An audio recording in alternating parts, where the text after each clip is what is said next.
aucune fraternité n'est possible quand la liberté se meurt. On peut se demander que représentent ces triptyques à notre époque.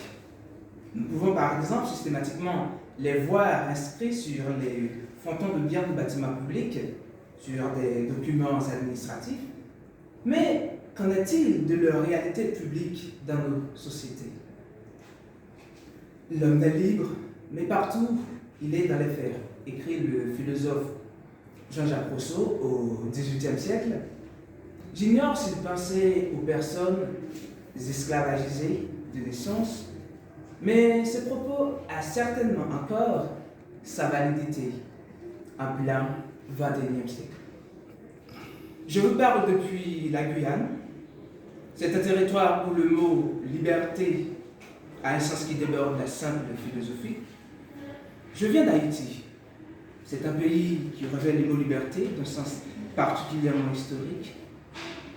Je vous épargne de mon espérance de vie dans des situations, dans des conditions catastrophiques. Oui.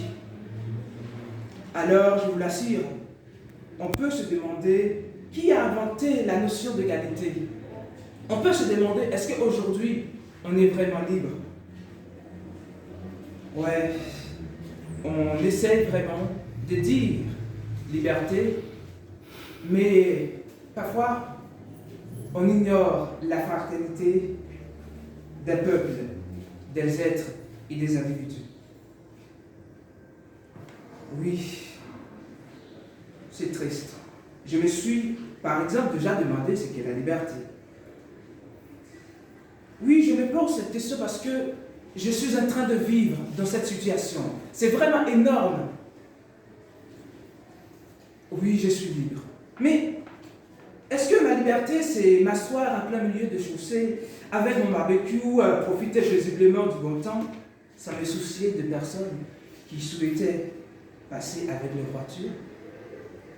Peut-être, mais puis-je, ou plutôt dois-je la vivre, manifester ainsi? J'en doute. Car pour une meilleure harmonie, ma liberté ne doit pas empiéter sur celle des autres. Il est inconvenable que la liberté des uns réduise les autres en esclaves. Je finis par penser que la liberté court les rues, elle est partout, autour de nous.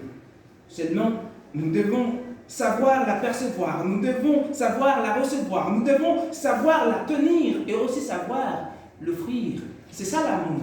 L'amour à affection, à maîtrise de soi, obéissance, union.